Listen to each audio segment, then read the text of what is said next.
We are live. It is showtime. Tonight is a very special night. I have been backed up and trying to get on here for a week and a half now. Haven't had time. Finally got the chance. We got a lot of stuff to talk about this week. There's a Wall Street Journal article that came out talking about Pentagon disinformation and misinformation and how fake programs affected, the real programs. And there's a whole history of this in the government, and we're going to get into all that and more, and then we're going to get into some real serious patents and just piecing the technology side of this together. I think that science and the scientific method is mainly experimentation, and the number of awesome shows we got out there. Number of people in the chat who are all about the experiments and the experimental channels. I seen Old Man Builds in here too. He was here a half hour ago. I don't know if he's still around, but yeah, awesome work. You're catching up. You got a channel going, man. You got even got an intro song. I don't have 100,000 subs. Old Man Builds he's epic, and it's like he's been reproducing a lot of Nikola Tesla's original works with figuring out how Tesla was able to do the wireless electric transmission through the resonating coils. Like he got his Tesla coils in resonance like tuning forks, and that's how you're able to get them running wirelessly and then building individual circuits off that. But so I've been working on an intro song for the channel. I haven't. I need to get an AI to record it, or I might go to my buddy's studio and try to record this. But we gotta do both. Record first, then get AI to do versions. Well, everybody knows these ain't no Chinese drones. On the alien scientist. He's the alien scientist. The alien. So that's what I got. That's my I love that. Right there. That's a mean hook for a start. That's nobody steal that. That's gold right there, man. I wrote that. So yeah, I'm gonna be working on this song. We'll get Jeremiah to add it in. He's actually been making some really good AI songs with like intense, extremely nerdy, our style of alien scientist, real science.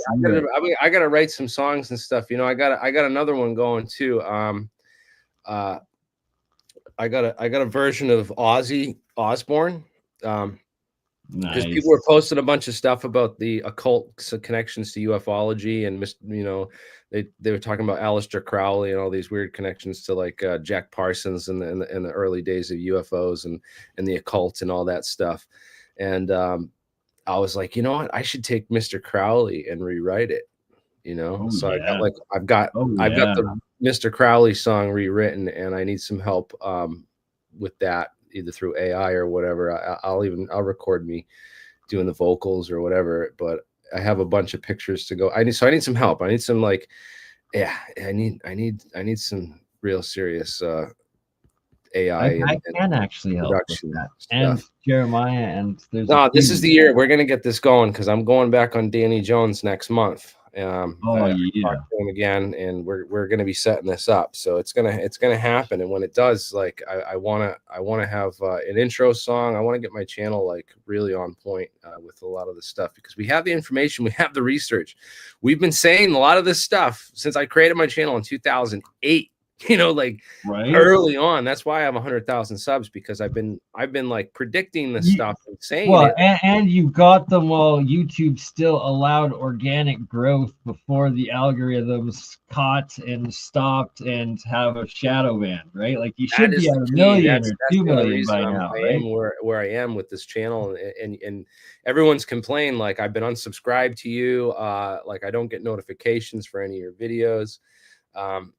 I don't even know when you post anything. I have to go to physically find your channel and search through it. So we've seen what they've done to us through the underground covert means of Pentagon disinformation that, the people that are really out here debunking and exposing the real truth and stuff, they get demonized and called, you know, the enemies and stuff. But really, I mean, we've been on some of this stuff for years, talking about, the next generation of stealth technology and the counter stealth technologies that are coming out to detect and But intercept and perceive I these. gotta state, because it says quantum radar, it's the next generation of technology, which is quantum. And once you get into quantum, you're dealing with plasma, ionic state, as well as time-space entanglement and detail. Yeah, well, this is specifically the entanglement issue, and they use entangled photon pairs to detect things that are invisible by watching for pair breaking. The symmetry break. They wait to watch the symmetry break, and then they know that the pair has been violated by a stealth system. So but it doesn't have a very good range yet, and yeah, they're still in the experimental stages of this technology, but it's early on. I want to talk about Valiant Thor in the 1950s and Gray Barker. So basically, like the UFO guru of UFO storytelling, like the George Knapp of the 1950s and 60s was a guy named Gray Barker. He's the guy that like started off UFO, a lot of the UFO stories and a lot of the UFO, lore and culture and literature. So Not the just original David Wilcox, essentially. Kinda. I mean, he owned this Or like Bob Lazar. he owned this like magazine, Fate magazine, and I mean, he was an author for like a lot of these old early magazines, that would talk about these crazy stories and stuff. And then he realized, that started selling his own UFO magazine and had like a mailing list, and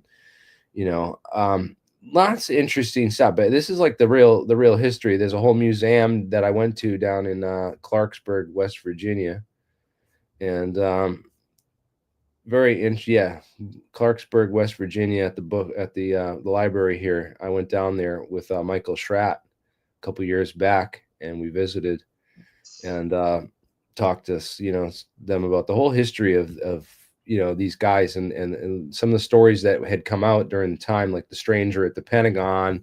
Yeah, so Valiant Thor was supposedly this humanoid from Venus and was at the White House. And so, how did this guy associate with them? Did he know him supposedly, or just supposedly got like the scoop on it, or It's apparently like there was some infiltration of aliens within the Pentagon, is what they were writing about back in the 50s. That aliens came to the planet and got inside the Pentagon and basically took control of the whole narrative on this stuff in a lot of ways, which is really weird to think about when you think about this.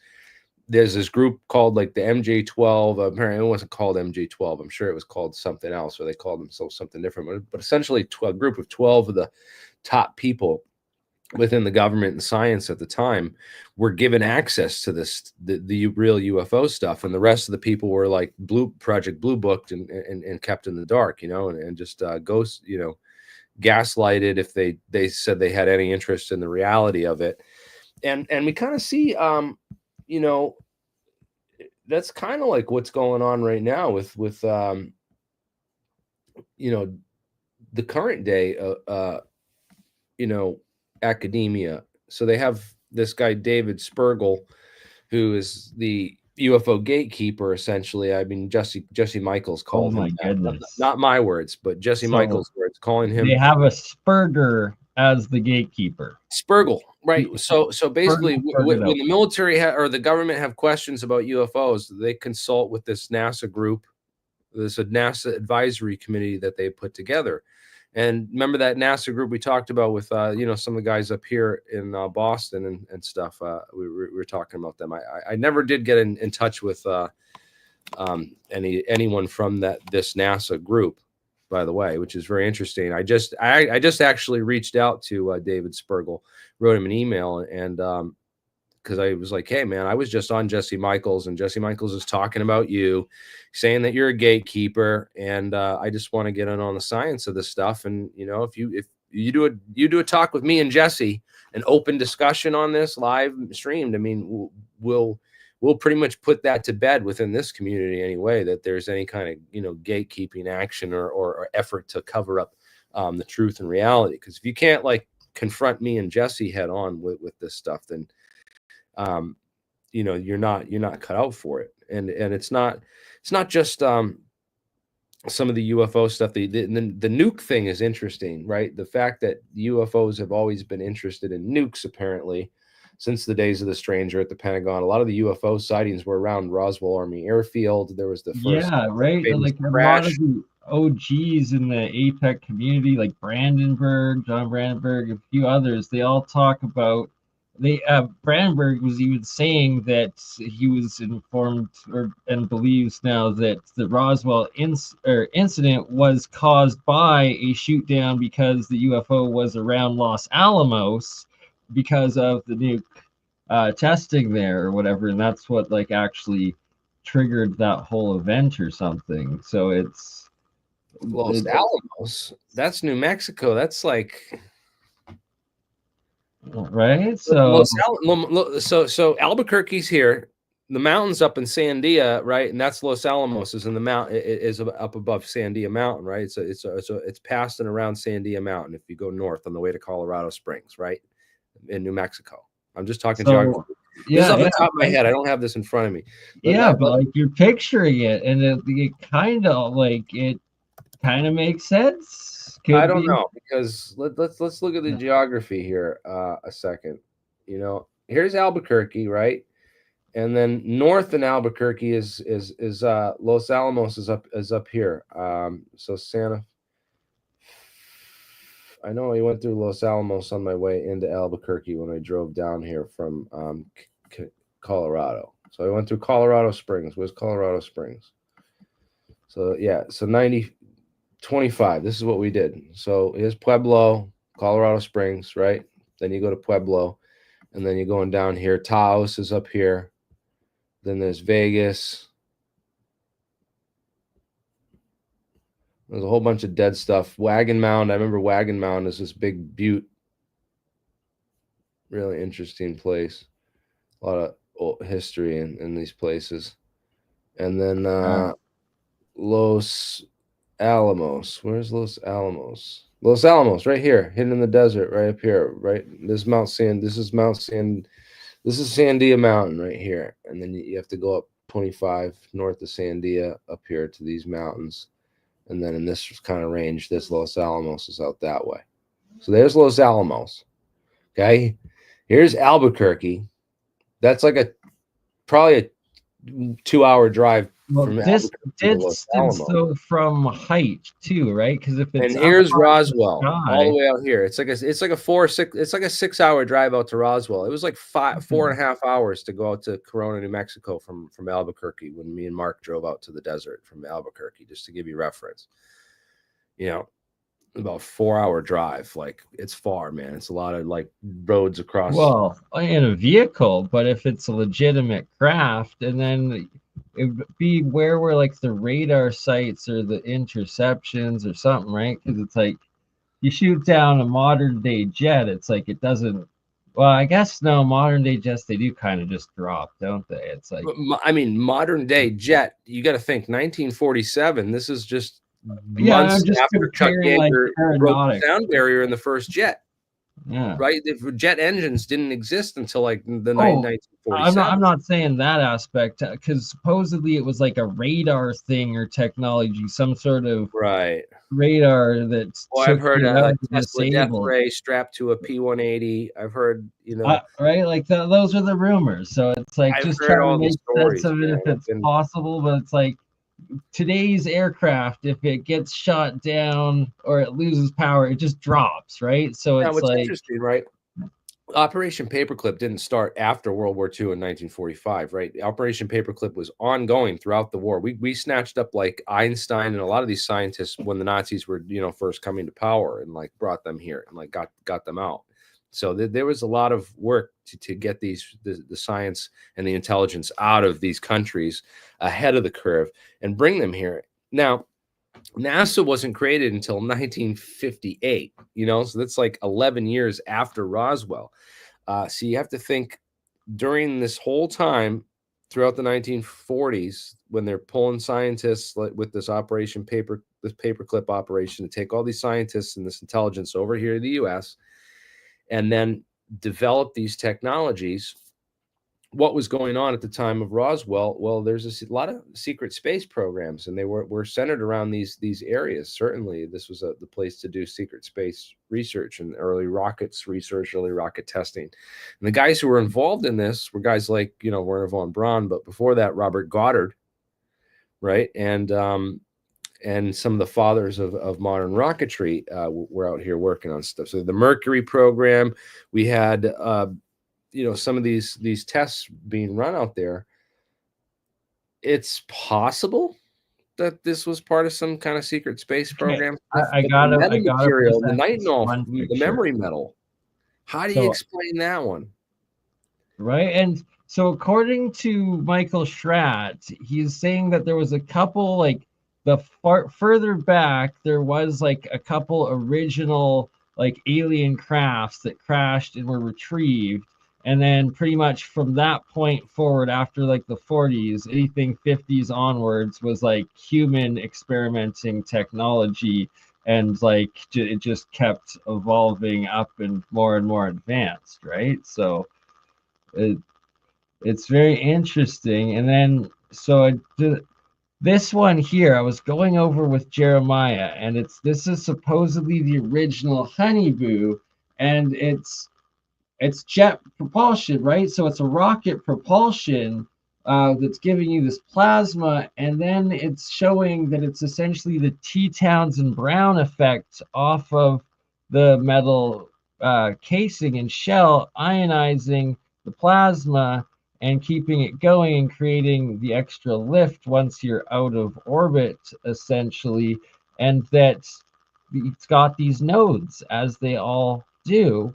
And um, sorry, there's one more corresponding image that goes along with it, a cross-section diagram here that, right? So it's like this would be the rocket plasma thing, and then whatever these ionizing things are, and that it was mostly like a giant tin can with a rocket attached to it, and and then I guess utilizing a bit of the T. Townsend Brown um, engineering of But it. what's the aspect of it? Is it like a pure ion wind engine, or is it So um, it's both, right? So it's a rocket as well as the ion wind. So it's like the rocket, I guess, is the main propulsion while in like Earth's atmosphere and gravity, and then once it got up, the ion aspect. But it's like that's just the first attempts, and what's saying that like they actually worked, and then it's not just the crash retrievals because they're like, oh, fire the rocket up, and then it goes up and then crashes like a rocket, like who Tesla knows? had to have been experimenting with this kind of stuff. I mean, you look at Luigi Rota and some of these other guys at the turn of the century who are, building and experimenting with electric aircraft and ion wind propulsion and stuff. It's quite possible that this is like the hidden Tesla technology that these people are talking about. That it's generally this kind of stuff is what they mean. I mean, that's as far as the science comes. That's what we've been able to find experimentally and been able to verify. I mean, this stuff works in a laboratory. There's some videos of where's the video of was it Smarter Every Day or that other guy that built the little who's the other guy? Plasma channel. Watch all the time. He did the squeezed light one too. So let me find this. It was called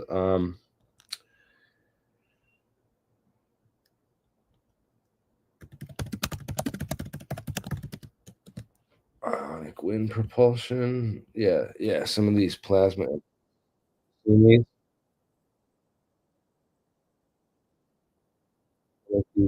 coronal arcs and stuff. Yeah, a lot of interesting ion propulsion, no moving parts. NASA secret design. No, come on.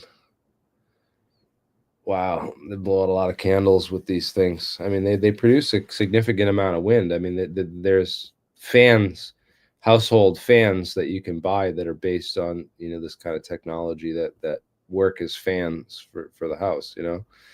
So yeah, super interesting stuff. This is all real. The Action Lab. This guy, you know, he's done a lot of these. I'm not going to play his video, but I'll show you just the basics. He's done a lot of. You can tell he watches a lot of this kind of stuff that we, the experimental channels that we cover and talk about on the show and interview, because he's totally showing off a lot of this stuff and doing his own experiments on it and being like, "Holy shit, this stuff's real and it works." And yeah, I'm going to talk about it on my massively popular channel 4 years ago. Making videos on it, 3 million views. Yeah, nice job, dude. I love your work. I love the videos you do, and keep it up. Anyways, yeah, the Ionic Breeze. Yeah, Action Lab's great, dude. He did another video on squeeze light too. I don't know if you saw, but you can definitely tell he follows some of the stuff because he does experiments. He's on it. And squeeze. Ferrofluids. Yeah, cold light from crystals. I mean, he does a whole bunch of cool. He does all kinds of cool stuff on this channel, man. But where's the one? Light darker than Vanta black, slow light, theory of relativity, the triboelectric effect. This one, the cold light from crystals. That was a good one. And then, yeah, how to stop light and slow it from moving. But where's the one where he squeezes the light, dude? He takes like razor blades and like squeezes a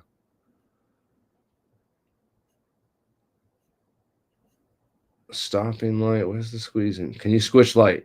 Heisenberg's uncertainty principle. This one.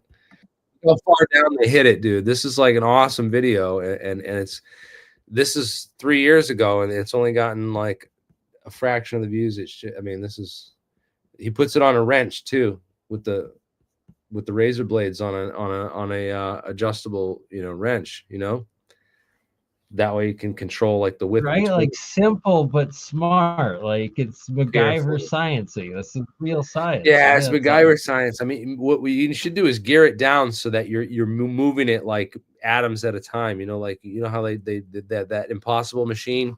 They have one at MIT. They said like it's been spinning for like 25, 30, or 50 years now or something. They built it in the 50s. It's been spinning at the MIT lab, and they said that it will take 1 billion years for the final gear to make one rotation because like all the gear downs, it's like a transmission with like infinite gears lied down. Anyways, you don't have to go that small, but make it like so that you're when you get down to that final gap in the razor blades, it's like really hard to control that, and there's a lot of get it to the Casimir effect line, right? Even almost like something like that, where it's like Casimir effect, like smile, the size, they're kind of like a micrometer, nanometer. Micro might work though. But anyways, that's an interesting one because the squeeze light stuff and what that has to do with Eric Davis's stuff that he talked about in that wormhole paper in the U.S. Air Force wormhole and warp drive paper, right? He talks about using squeezed light in negative energy states to create the negative energy states with squeezed light. This third is so key. Yeah, this one it's very interesting stuff. It's like is Ashton gonna end up being right to the extent that it actually was a wormhole attempt, or was it Well, some massive this is the cloaking? tricky Right, like part, man. it's crazy. I believe he could be He could very be well right. be, but Like the more we it have keeps to going. we have to wait for the experimentalists, because I want to see. I know that they can do invisibility cloaks. I talk about the this the where's the video? It's called Mirage Effect hides objects. Stagecraft is asking that next you look up unified differential. I always show this video. This is old. Where did this research go? So if they can shine, the idea is that you don't need the carbon nanotubes if you can find the right type of lasers to activate the surface plasmons on a surface. You can project laser plasma onto the surface with the laser plasma technology, and then create an invisibility cloak that way. So I always wonder if you could, that's pretty wild. But then that doesn't explain where the smoke trail for the plane disappears and where that went. Yeah. Unless it's CGI. I know that's the easy way out that a lot of debunkers take. They're just like, but it just at this there's point too many weird things about if it was CGI, whoever released it at that time just it has to be like the big, like a straight government op, like regardless it came from the government, because it's like, it's not like if it's CGI, it's like it was made by the military using their Gorgon Stare frickin' software and like all of the stuff. Like there's just too many classified aspects to those videos that like it only a very select few of US military people had that information to make something like that, right? So it's like it's either legit or it was made by them, and like it's only one of those two solutions at this point. Yeah, it's wild. I just don't know what to make of it, and I haven't, I do not trust a lot of the debunkers on the stuff, the ones that are still holding out on it. But I just also don't. It's hard for me to like not look at the video and think it's CGI too. But it's like, but there's so many weird things about it that once you get into the real research on it, that they're so accurate, and like it bothers me. Yeah, that one keeps me up at night. The jellyfish UFO, the orb, bokeh, lens flares, the 29 bombs. Sorry, Jeremy Corbell, but none of that stuff keeps me up at night. The 20 dead Freescale semiconductor technology scientists that were bought out by Blackstone Group, a company that is connected to Maurice Greenberg and Larry Silverstein, the guys that did the insurance job on the World Trade Center on 9/11. That draws red flags for me, and that one makes me curious. And that's my litmus test, if you're a government agent or a bullshitter or not, is if you can talk about like 9/11 or JFK or some of these other conspiracies. Just wild stuff going on too. How about the senator that was shot? So not just a senator, but there was another lawmaker too. So some hitman 9 hours ago, right, went and shot these people. And there's a weird conspiracy about this, because the Democratic seats, right, these guys basically, there's one seat in there's one Democratic seat preventing the Republicans from owning a majority over Congress, right?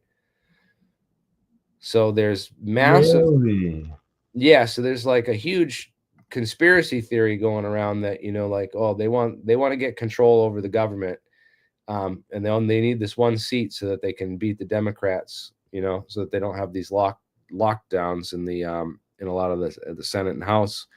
Bills won't pass, stuff won't go through with Trump, because the Democrats are allied against him and blocking him. Yeah, what he's trying to do. That's now this interesting. Hey, now that wow. now that like now they have now they have Democratic majority. I mean, now they have Democratic majority. Now they have voting majority. Republican Party has majority over the Democrats. So it's that's a weird theory. And what's going on there? And why is Trump's guys now changing Bono, their right? tune on? We were supposed to get the Epstein files, and they handed out like a blank folder to like a bunch of And social then we media had influencers. Elon appearing with a black eye and freaking raging out, claiming Trump was on the Epstein. Like, what? Like, really, what is going on? And Mr. No War president coming out and backing like war in the Middle East. Like, it's what's going on, right? Nah, they got Trump by the balls. They got something on him now. I think they tried to get ahead of it. He's like, you know what, we're not gonna. Right? They tried to install Cash and Dan Well, Beningo, let's think right? about And then the first their Trump eyes. administration, because I remember when Trump ran the first time, right before the election, he was like saying, "We're gonna lock her up. We're gonna put Hillary Clinton in prison.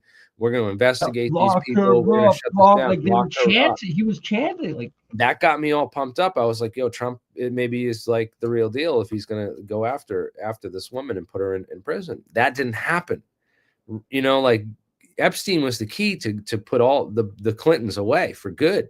They had really dug the Epstein line. The Clintons would all be in prison right now if Epstein didn't hang himself conveniently in that cell the first month of Trump's right. presidency, that And term, right? then Virginia Gulford, like, I will So never kill myself. Her dad coming out saying I she was didn't kill up in herself. arms about that right when that happened. And I remember these intelligence agent friends of mine were like, "No, Trump's one of the good guys. Don't leave. Like, don't poke this bear.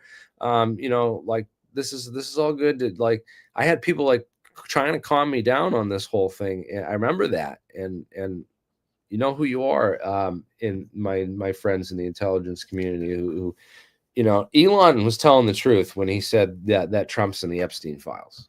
Trump's part of the I Epstein. think so too. He was straight spurging. He's right. He's got Asperger's, he says, right? So it's like he was triggered. He got beat up. He fucking shit went south. And like that, He's too like, yeah, closely connected with mark Epstein. he's like, mark this in the count, like, like, And yeah. then when Cash gets in and Pam Bondi and all these people get in under Trump and this stuff happens, we now know that Trump was definitely part of it. Otherwise, this would have come out. We would have gotten the information. The people would be going to jail. The only reason they're not is because Trump would be going with them, right? I think it makes a lot of sense. I'm sorry, I did not like Kamala Harris or Tim Walz or their policies, but this is Tim Walz's state that this senator was just assassinated in, and Tim Walz has been talking about. Let me see the statement from him on shooting. Let's see. I want to. Yeah, let's listen to this real quick because this is important. I'm going to share the sound. Give me 1 second. Because it's like there was a flip. There's no doubt about it. Something changed. Right. Something's And not like right. the attacks, like Trump was trying to make peace, and then it's like that Lindsey Graham and the other dude went over. Thank you for being here. The Russia In a attack. moment, you'll hear from law enforcement officials who will share with you what they can as up-to-minute update on the situation here in Minnesota. You're going to be joined by Commissioner Bob Jacobson, BCA Superintendent Drew Evans, State Patrol Colonel Christina Bogoyevich, Champlain Park Police Chief Snyder, and Brooklyn Park Police Chief Mark Bruley, as well as the mayor of Brooklyn Park. We're here today because an unspeakable tragedy has unfolded in Minnesota. My good friend and colleague, Speaker Melissa Hortman, and her husband Mark were shot and killed early this morning in what appears to be a politically motivated assassination. Our state lost a great leader, and I lost a dearest of friends. Speaker Hortman was someone who served the people of Minnesota with grace, compassion, humor, and a sense of service. She was a formidable public servant, a fixture and a giant in Minnesota. She woke up every day determined to make this state a better place. She is irreplaceable, and we've been missed by so many. Minnesota's thoughts and prayers are with her family, her loved ones, her children, and her parents. My prayers also go out to State Senator John Hoffman and his wife Yvette, who were each shot multiple times. The Hoffmans are out of surgery at this time and receiving care, and we are cautiously optimistic they will survive this assassination attempt. This was an act of targeted political violence. Peaceful discourse is the foundation of our democracy. We don't settle our differences with violence or at gunpoint. In the state of Minnesota, and as recently as last week, in the most closely divided state legislature in the country, we sat down, we worked things out, we debated, we shook hands and compromised, and we served the state of Minnesota together. We proved that it's possible, even in these politically charged times, to find compromise and adhere to the principles of democracy and civil discourse. We must all, Minnesota and across the country, stand against all forms of political violence. At this precipice moment we're on, this tragic act here in Minnesota should serve as a reminder to all of us. The democracy and the debates in the halls of Congress, in state houses, in school boards, is a way to settle our differences peacefully and move society to a better place. It's all controlled by corporations. We're collaborating. No, they'll throw you in jail if it. No, come on. Anyways, this is the moron who would have been vice president had Kamala Harris won the election. So just keep that in mind. But anyways, yeah, I'm sorry. Sorry, Tim. It's a tragic loss, and we're sorry for what happened. And, you know, we're sorry that, you know, the deep state, and people have become so frustrated with the deep state and the lack of total accountability on behalf of, you know, Kash Patel, Pam Bondi, the FBI, the Justice Department, etc., of lack of their ability to serve any sort of justice, and now them doing complete 180s on, you know, on the Epstein suicide narrative and all this. I think it's bullshit. I think Trump was involved in that, whatever happened during the night that Epstein was suicided. I think that there's some kind of cover-up that went on at the highest levels, and that people are frustrated with the lack of justice and accountability. And that's just a natural result of what happens when you do this shit, when you murder and you rape people and you destroy families, rape children and on pedophile islands for a group of wealthy elites, and then you lie for them and protect them and kill the people that the survivors were testifying against them, or you know, the accusers are prosecuting. And I think that people are very frustrated with their government and the pedophiles elite that run it, and the fact that they were raping children on a secret pedophile island and have gotten away with it thus far. And it's what do they have on Kash and Dan, where it's like you watch the videos of before he took FBI and like on Rogan, and afterwards it's like literally the exact opposite. And like he's saying like giving reasons, stating reasons passionately why he believes Epstein was murdered, like stating from his experience as a prosecutor. Then it's like completely lifeless, looks beyond shook with the fear of God and the devil in him, and is like, no, there was nothing. I don't want my family to be killed like they killed everyone else involved in this. And oh my God, the people who are doing this are so fucking powerful and so entrenched that, you know, and they've got them killing the wrong people, because I've never even heard of these Horton people before, and never, you know, they'd never come up, you know, so they're trying to incite political violence in the wrong, in like all the craziest directions too. It's like, right. Well, And like one thing Cash Patel actually was passionate about on the Joe Rogan was like,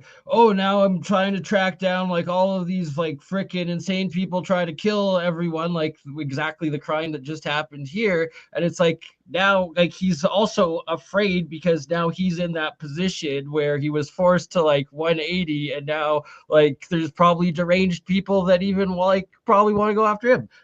We are not in any way encouraging violence or taking rogue actions, but it's just a reality of like there's psychopaths out there, and like there's schizophrenics, there's people on crazy, like there's drugs, like there's messed up individuals. Welcome to the real world. Hey, yeah, exactly. Hey, go if you don't know what we're talking about, go listen to the first opening song on Appetite for Destruction by Guns N' Roses. It's called Welcome to the Jungle, bitches. Okay? You're in the fucking jungle, baby. You know what you are? You know what you are? Maybe civilization, it may be all this, it may have a nice suit and tie and a bow on it, but we're a bunch of monkeys wearing suits at the end of the day. So yeah, you have to be careful of this. This is the reality here. Is there I wish there's like a short video that I could play for like 5 or 10 minutes that we could because I want to kind of show the this 2 weeks ago. I don't want to watch Fox News, but yeah, I gotta find a good video if you know of any. I really would like to show how he did like there's got to be like a compilation that shows the 180s that he's taken. Not so much on YouTube, more on Rumble, but maybe we'll do that. We'll get back to the UFO stuff for a little bit and do a full episode on the politics. Yeah, I'm gonna let you take the floor and go over some of these patents and stuff. Because there's some crazy ones, right? Like like this one here, filed April 28th, 1999 in the United States, and then it's approved. It was approved September 19th, 2000. So it went through, and it's both an airship and a spacecraft. So what are we looking at? We're looking at this giant inflatable balloon like they do with like weather balloons and stuff, but look at that. It's the same over and over again disc UFO with the 3 freaking bottom things. There's the 3 spheres on the bottom, like the George Adamski or the Bob Lazar gravity amplifiers. Exactly. And an airship / spacecraft, which in a preferred embodiment uses its lifting gas as for fuel thrusters. So what are they saying? They're saying they're using the hydrogen gas for the buoyancy to defeat the gravity up into the ionosphere, at which point it then consumes the balloon's hydrogen gas as a fuel. And then which may be of turbo type or rocket type or both to achieve transition to space flight. The airship aspect has gas retaining structures that can withstand internal and external pressure and can change in volume and shape. The spacecraft aspect provides control, power, services, and interior space for missions of airship spacecraft. And the fact that it was filed and approved means it has to work, right? So very interesting on that. But yes, ladies and gentlemen, we got 143 people watching a severely shadow banned channel with over 119,000 subscribers that was used to getting thousands of views, and I get millions of views when I go on like major podcasts and stuff. And we're bringing original videos, real rich information, real patents, real stuff. This is why you subscribed to this channel. Don't forget. And so Jack Trading, that is incorrect. Patents do have to work to get approved. Okay, you can submit a patent, but it doesn't get approved if it doesn't work. Like that's the whole purpose of the patents and why they are able to deny so many, because it's like your patent doesn't work. Theoretically, we're saying it doesn't work. And yeah, like Jeremy's saying, like, but again, back to your before YouTube had that censorship, anyone looks at Jeremy's videos on his channel from 10 years ago, like they're at millions upon millions of views, right? And it's like, and most of the views are older. It's not like you're gating new views, they're the original views. It's wild. But back to the patents, we have what Otis T. Carr patented as a at this time, it was done as a amusement park ride and spinner thing. But there's other patents with.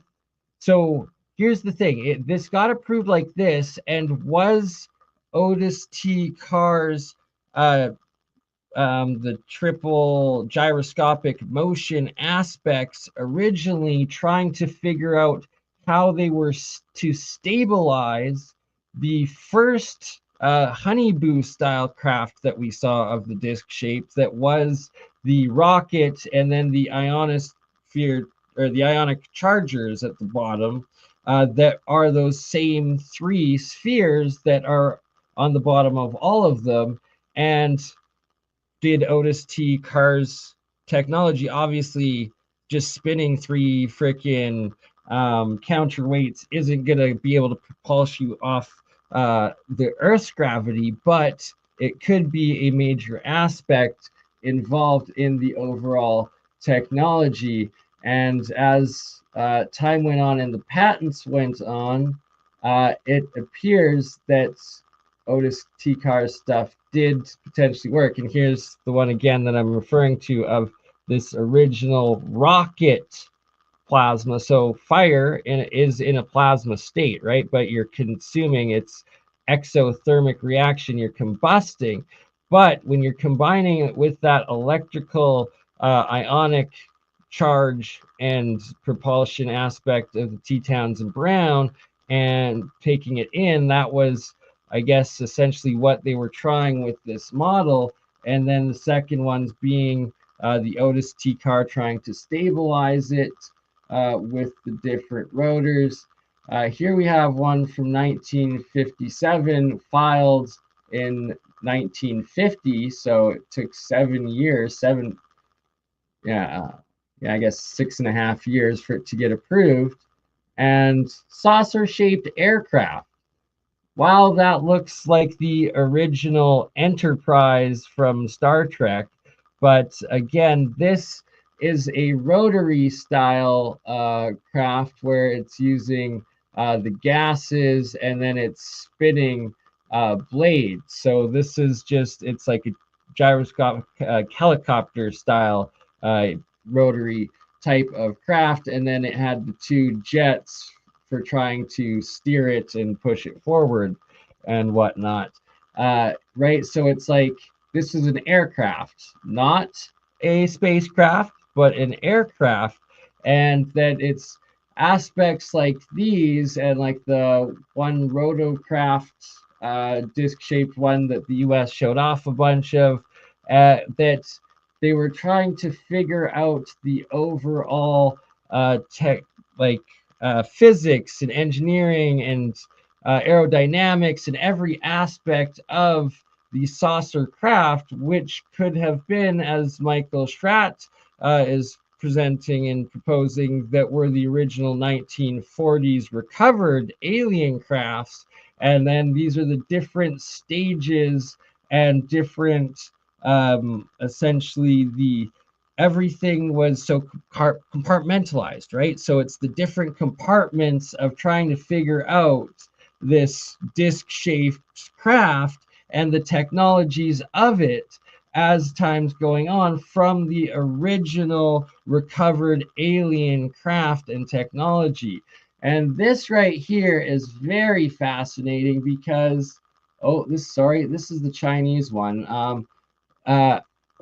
This is relevant, but there's an American corresponding one to it that that I'll be showing. But so here is the Chinese version, magnetic suspension. So magnetic suspension, electric rotor flying saucer, and it was approved in China in 2011. Okay, and what is it attaches to. Sorry, I will pull up the English version of it, where it is in America. Oh, darn it. Hold on, my apologies. My apologies. Another movie that's from the 60s that's cool is The Bamboo Saucer. I don't know if you ever seen it before. It's free. I think we watched a bit of. Did you do a little watch party of it on the channel once, or no? That was a different one. Yeah, it's free. I mean, I could play parts of it right now if you want to check it out. We should. I want to show a little bit of it just because. Absolutely. Yeah, well, I find these other specific patents, absolutely. Because it's like, it seems like China, Russia, and the US all working on these for a very long time, and that the majority of that's this what craft. this movie is about, is a collaboration when they find a saucer in like East Asia, and it's all about like the Russian and the Americans like show up together and they're working together, and of course the American girl. Could be. It would make sense because secretly, privately, if they both have recovered these alien disc craft and there's alien visitors, like you'd hope humanity. So these are the Americans. This is the American. I mean, there's Russian guys and then the Asian guys and Americans all over. Они его товарищи покинут нас, если мы будем продолжать стрелять. Он боится, что шум привлечет солдат. Они выстрелят первые. I know one thing. Any more shooting will attract the Chinese soldiers, if it hasn't already. I tried to stop that, but we can't stay pinned down here. Maybe we ought to pull out. It wouldn't help. They run us down easily unless we abandon all of our equipment. Sam, go back and see if we got any porters left. Okay.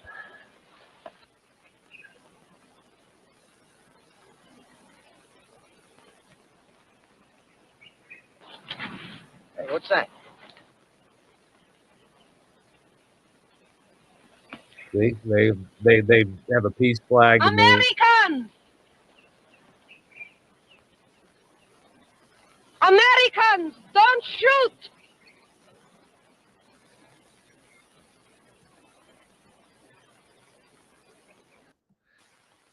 So, let's get to work. Ready.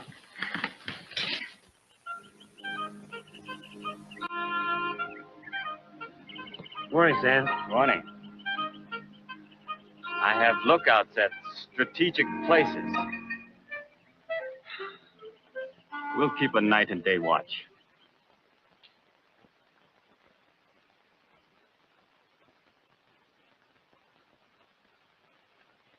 Let me give you a hand, Fred.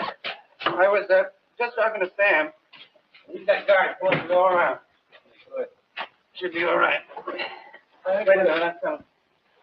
I'm going to take a look up there and see. It's heavy now. What's the thing out up there? Hold it. Okay. Come on. Look out. It's pretty close.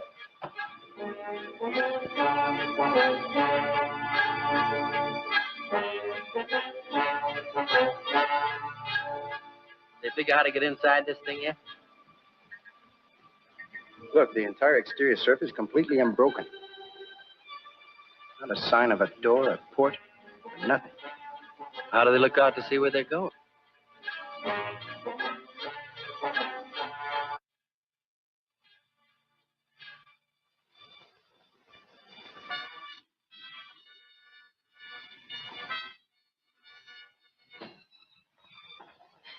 There has to be a way to get in this thing.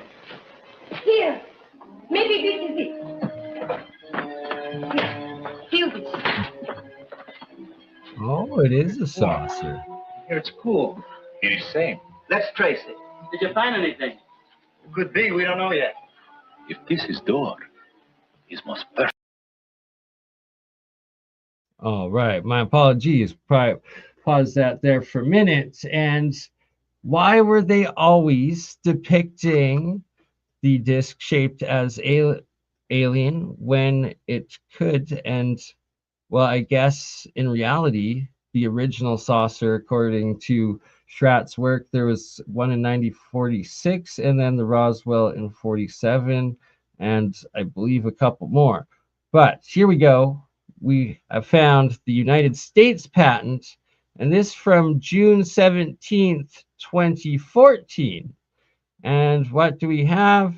Electrical driven flying saucer based on magnetic suspension. Inventors: Xiao Gang Ruan, Beijing; Zhu Yang Hao, Beijing;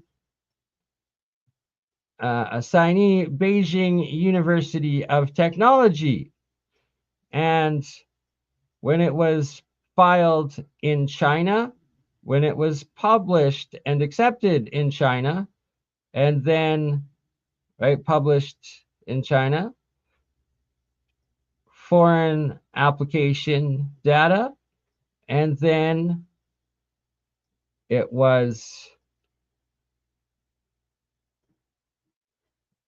where does it say? Received. So I think it was 2012. It said it was applied in the US, and then it was published on 2014. So the crucial part is that it was first figured out and published in China, and then these same Chinese people came to America and refiled this patent. So it's not just valid in China, it's also accepted and published and recognized in America.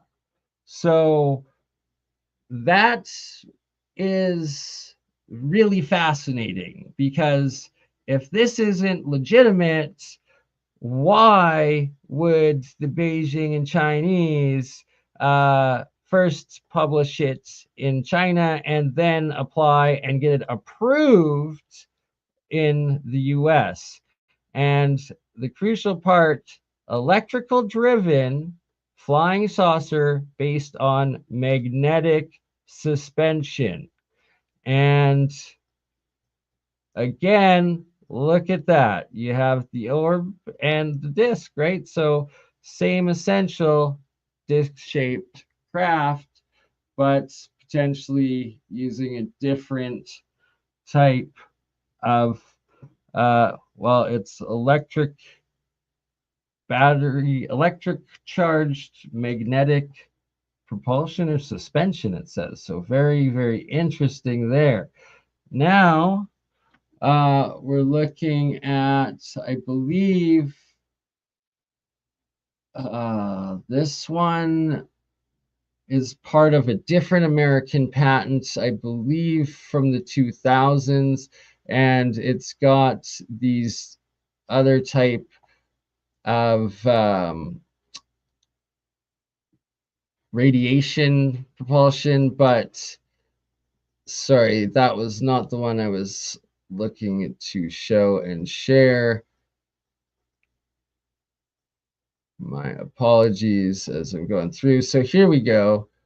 Yes, so that one, sorry, here, this is the publication information of the diagram you were just looking at. So it's from 2011 that it was accepted.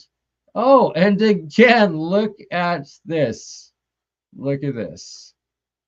Same two individuals, Beijing University Technology, and we're looking at the, well, the blueprints of the electric powered magnetic suspension disk drive technology coming out of China. A magnetic suspension electric rotor flying saucer comprises a saucer shell, a saucer cabin, a rotor system, and a control system.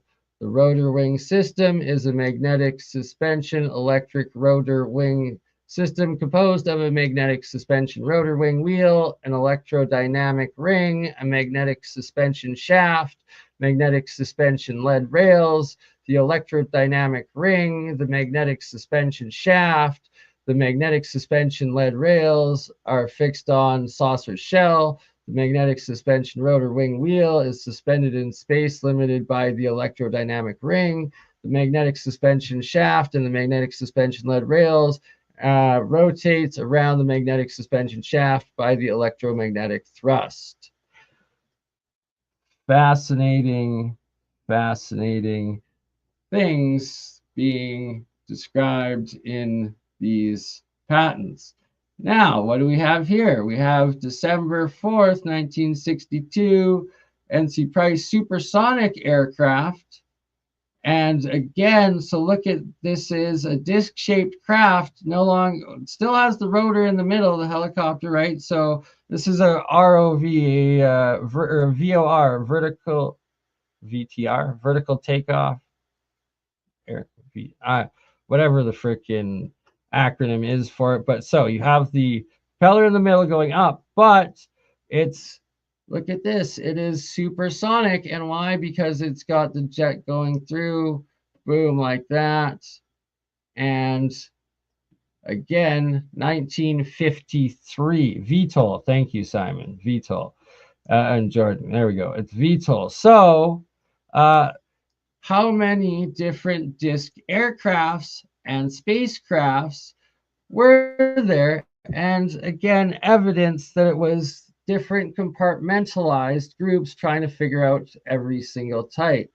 So this is another aspect of these, I believe the Chinese version, that this is the bulb at the bottom, and on some of them you're going to see stated that these are both quartz crystal spheres that are being charged. There's a whole bunch in these diagrams. So horizontal motion level flight. Again, figuring out the dynamics of these recovered original UFO alien disk crafts that we had to reverse engineer from the very beginning, figuring out every single aspect that we're going to get this thing working and the levels of the different alien technologies that we're trying to recreate from those originals. This is why the older you go back, 1945, oh, look at this. There's a pilot thing and a VTOL, again, chopper. Filed 1944, June 1945, it was approved. And then you got quantum probability. Look at this, eh? That's looking pretty disk-like, but again, here we have Otis T. Carr and his off-balance wheels trying to figure out the balancing of the actual disc-shaped geometry. Oh, and it says designed to the moon, right? So all these different aspects. Here we have original German powered rocket craft style things. This being a part of, oh my goodness, on the tip of my tongue, German or the Austrian Victor Schauberger and his designs. Another aspect of how the supposed German VTOL air rotating up aspect, the propeller. So the propeller in the Germans' disc craft were based off of Victor Schauberger's designs. This one, not the actual figure of, I do have pictures of the presentation here. But that's a little further on.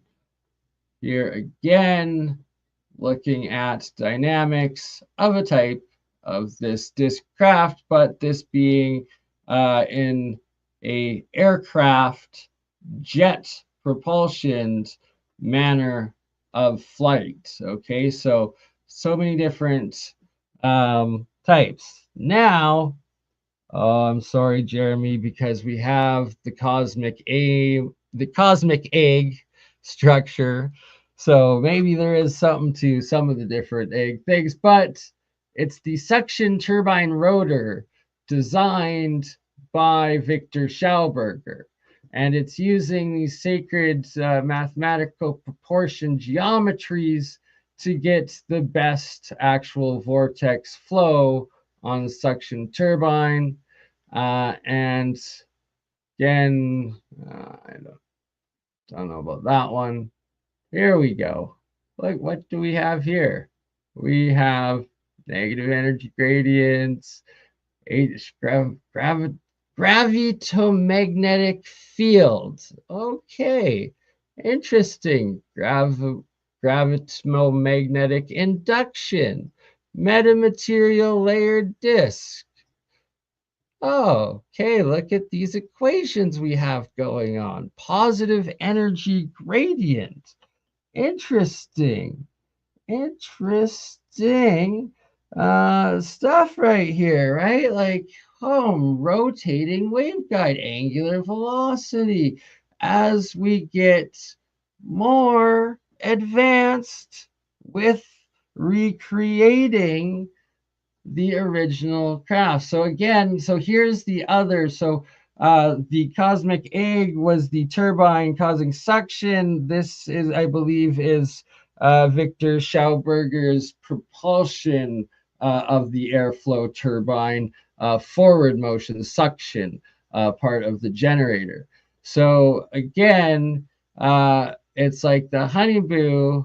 Not sure about this aspect, but the definitely was a rocket to start and a VTOL turbine that they were including. Oh, basic EM drive. So again, look at this, all the work. Sikorsky aircraft. What's that? Is that French? Proof of concept. Another VTOL again. Oh, and or Russian potentially. Look at that Japanese flag all around the world. Wow. Wow. Why were they all doing this? Why were they all focusing on this disc-shaped craft? And we're told by the U.S. military when they rolled out that one, they're like, "Oh, that's all the sightings you've seen, and it was unstable, so we never worked with it again." And no. Here it's everywhere. And sorry, I'm going fast through some of like the more advanced, newer physics aspects because that's a whole other presentation all on its own. But I have it all. Don't you worry. I have it all. Engine vertical installer. Look at this again. Like, oh, we're all going into it now. United States patent. 1993, duly fucking doubly filed 1991, approved January 1993. Valkyrie Dewey, Columbia MD, VTOL aircraft. Again, oh, vertical takeoff lifter. So does this have anything spinning? Well, let's see. It is provided having a plurality of rotor blade sets disposed of at least potentially beneath the fuselage, prepared for augmented plate. So it is an aircraft with rotors still being done in the 90s. What? Why are they still developing that in the 90s? It's, well, I think at this point we're figuring out why. A ton of different companies involved in all this. So we got Boeing Aircraft, we got Lockheed Martin, Northrop Grumman, Glenn Aircraft Company, which would become Glenn Martin Aircraft Corporation, and which became Martin Marietta, and then Martin Marietta became Lockheed Martin, and so all these companies over the years kind of developed, and there were buyouts. There was a lot of stuff moved around. There's Ling Temco Vought, one of the lesser known ones that built a lot of the saucers during the 50s for Wright-Patterson Air Force Base. And LTV is, of course, connected to the JFK assassination through D. Harold Byrd, who owned the School Book Depository building that the president was shot from in '63. So, yeah, there's tons of interesting connections and patents and stuff. GE Aerospace. So GE had a whole division, and they were the ones doing all the mercury research back in the '60s and stuff for like top secret research into because they built, of course, all the mercury vapor bulbs for all the light bulbs and light plants and stuff. So they were involved in the mercury rotating mercury experiments based off the Nazi Bell and Nazi technologies and stuff. So all this stuff is out there. It's real. It's not like it's. Some of it's still classified, and we don't know it's everything ongoing. But what's funny is they ghost the public. Right? Oh, Avro. This stuff. Well, they'll put this out. This is top secret, but this is like a bunch of jet engines just blowing stuff in a circle that creates like a lift tornado, and there's no right. But it's all relevant though, Jeremy, in that it's the different compartmentalized aspects of figuring out the physics of the technology and then also covering it up, because as you see, it's like through the 50s, yeah, so they had to cover it up, and then they used the 80s, the 90s, and as it keeps developing on, they're adding the different physics aspects to it. And again, look, here's the Chinese publishing in America and electric-driven flying saucer based on magnetic suspension. And I got to show a couple more crucial parts that connect it all together with, again, I'm not so sure about everything now that I looked at, like the secret science and a lot of the secret programs and stuff. It's like a lot of this stuff can be explained with like top secret research and stuff that they just don't want in the public's hands. And so like it's been super secretive, and then they wrap it in this alien bubble. But then the alien question comes in. Of course, we can't be alone. Like there's got to be aliens out there. And if they're visiting, it makes sense they'd be visiting the nuke sites. So some of this sighting stuff kind of makes sense through that lens. But it's just it's been used as a cover up too. I got to take it back to this one. Let's go back to Richard why Doty. Are they still so obsessed? Right?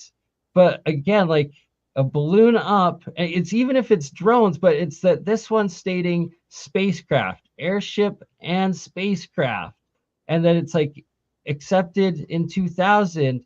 And like, why are they still going with trying to get these shaped craft with these three things at the bottom of them into above orbit, right? It's wild. Yeah, that's a weird one, man. And it's that one kind of blows my mind, because it's like a year before the Halo games came out, and it looks like the shield from the Halo thing. But right, and so just my last thoughts, whether what that is technology this works is like a giant or not, balloon with a saucer that hangs to it. But the saucer's the spacecraft, right? So it's a balloon. It says it is a airship and a spacecraft. It says it's a big giant balloon. It gets it up to space, and that's the space. And the balloon is the hydrogen that is the fuel that they burn up once they get up there. But I'm just saying, if it's just VTOLs or whatever, it's that they're still working on these disc shaped to this day, and it's humans. And why are they obsessed with it? And it must be, as Michael Schratt presents and was showing the cases of the supposed original alien disc craft technology, that it's like that would be maybe the obsession, but I don't know. wild, man. But the lengths that they've gone through with the disinformation and then creating these public characters, creating these public narratives, and then propping up fake actors that are, like this guy from California who was a wannabe artist that decided he wanted to be a UFO expert and make UFO documentaries. And suddenly he's like all over TMZ, got his own show and everything. And I think it's laughable how they've inserted certain characters or just taken over the narrative with these people that really know nothing and can be used as props essentially, or just stage props for the Operation Mockingbird media, so they can bring these people in, be like, oh look, these are the UFO experts, these are the people who believe in UFOs and want disclosure, and this is the evidence that they have, and this is what they want, and this is what they believe in. And they show Lou Elizondo up there with the crop circle photo, and it's just crazy how they've hoodwinked the entire public, and it simultaneously like suppressed so much technologies and stuff. The Pentagon disinformation, though, didn't just start with like Lou Elizondo or some guys that were hazing David Grush because they thought he was a vulnerable target and decided to tell him about a fake program that didn't exist, or whatever have you. Like this is an old thing that goes way back. I mean, this is from 1988. And these guys came out on television. There was this secret group called the Aviary. I don't know if you can hear this. Let me share. Let me reshare the sound so you guys can hear that. But Finance CEO, a secretary, and a scientist. The interesting look at the head shake. That's Richard Doty. Were often siphoned off by what they call moles within the organization. Those reports were. Does a mole literally try to claim of other moles? Come on, they didn't do a good job of hiding his identity or his voice, dude. I don't actually. Some people say that this is Captain Robert Collins is Condor, who's speaking there. Some say Richard Barrow or was Falcon or Sparrow. But I don't know. I think all of them are like Richard Doty types, man. But basically, a bunch of these, experts in psychic warfare and made up all this Zeta Reticuli alien stuff, and they put it all on TV like a year before Bob Lazar came out with the story about the Zeta Reticuli aliens, and they said a lot of the same stuff, but not the exact same. But this was like a whole. It's like Lazar was tailored for John Lear. Like they wanted John Lear, and they saw what they saw what George Knapp and John Lear were doing, and they created this guy specifically to get in and compromise them. And then when they saw the popularity and real, like this is the best one is watching George Knapp talk about how Lazar was caught pimping with the whole running the two brothels, the Crystal Cove, which was the legal brothel, and then the Honeysuckle Ranch, which was the illegal brothel. It's a funny story about how during the time that he's supposedly this top secret spy with this connection at Area 51, giving information to John Lear and George Knapp, he's simultaneously running a blackmail operation with installing cameras inside of a prostitution ring. But yeah, the whole story is just wild. It sounds like Jeffrey Epstein. So there's like this spy component, and then like this blackmail component, and then also like you got this Area 51 and UFOs in the mix. And there's a lot of controversy over what happened with Bob. Was he really brought out there to like a secret hangar by Richard Doty and a bunch of these spooks, and shown a bunch of Avro cars and other like stuff that and was told a whole bunch of bullshit about it, knowing that he'd come and leak it all to John Lear, and he wouldn't be able to help himself. He would have to tell John Lear about all the stuff he was seeing. And I feel like they did it on purpose. They set up like this rig, fake base, you know, brought a bunch of, you know, the displays that are in Tillamook Air Force hangar. There's in Tillamook, Oregon. There's a hangar with the Avro car and a whole bunch of these saucer shaped type crafts that are still on display inside this place. I'm surprised it hasn't burned down, because like 2 of those hangars have burnt. Then most of all of them have burnt down, but one of them burnt down real recently, and I was like, oh my god, I hope it's not Tillamook, because they have like just another Twin Towers and World Trade Center 7 and Missing Gold sort of Enron situation, eh? Right, who knows? But they have a bunch of these saucer-shaped craft that they built for the U.S. Air Force and these experimental programs, much more than one. And so they were trying to replicate something, obviously, you know, if it was the stories or what have you. Right, like what's the obsession with it? A lot of the artists have copied this, because you had Otis Carr back in the 50s, you know, starting with the and then, you know, Bob Lazar. Right, but so what makes sense like Billy with Myers Otis Carr? 70s. Well, why I have to bring up Otis Carr is, like, I'm not saying his technology like propulsed something or ever got more than the amusement ride. I'm saying it was the one compartmentalization where they were trying to stabilize the motion of the wobble of the disc shape and the rotation, while they're using the aerodynamics of the flow of the VTOL rotor, as well as traveling against the friction of the plane of air as they're going, right? So and they're trying to then get it up and out. And once they're in space, they're getting that ion thrust and other aspects. Yeah.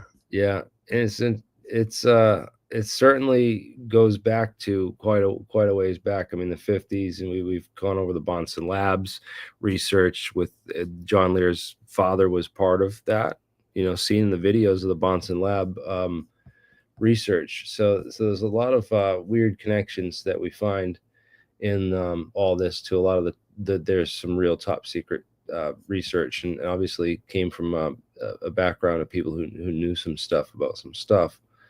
But, you know, trying to get to the whole bottom of this whole story is quite interesting. And listening to Jesse Michaels on Joe Rogan talking about what he thought about Bob Lazar and the whole story was interesting, you know, because if it was Richard Doty, it makes sense, because, of course, S4, we know about S4. There was 2 real facilities called S4. And they weren't at Papoose Lake. We got these high-def pictures of Papoose Lake, and we show, do I show the whole, oh my God, I don't have it on here. I got to put this on the website. I can't believe it's not on here. I have to update this right away. But I have to put on there about the 2 facilities that were called Site 4. One was at Tonopah Test Range, and one was at, so I have to find those pictures now and post those up. One was at Plant 42 in Palmdale, where they built the B-2 stealth bomber. So 2 classified facilities in the 1980s, where they were doing top secret aircraft and building them to place. One where they were building top secret stealth aircraft, right? The B-2 bomber at Plant 42 in Palmdale, and the other Site 4, which was in Tonopah Test Range, where they tested the ECCMs, and that's all the laser plasma projection stuff that they were early stage stuff, and then Russian counter radar and counter ECM technologies, you know, so counter radar and stuff that was going on at Site 4. So yeah, I have to add that to the mix, because that's a big part of what I believe happened in the whole Bob Lazar story. But the disinformation is a key part of this, because they have this group called the Aviary, and they came forward with all this UFO stories, very similar to TTSA and what TTSA group did, right? Where they came forward with this, like, oh, we're insiders, and we're going to give you the truth. We're going to give you this, you know, they capture and gain control of the narrative. Bring up, tie it back to the origin start of the stream and the Washington Post article, was it? No, Wall Street Journal. Wall Street Journal, right? So it's like, I can't trust the Wall Street Journal, but is like this the one time that it's a half truth, and like it explains, like, well, you can see a lot of the people that make their bread and butter off the grifts of UFO Are they? stuff. So I got a question first.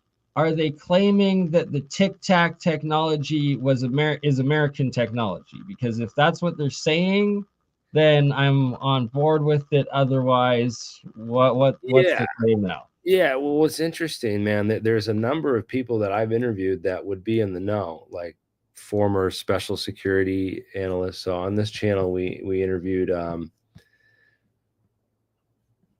me find the video of it, because you can go to my channel and find it, and I'll share it with people so they can go and watch it and listen.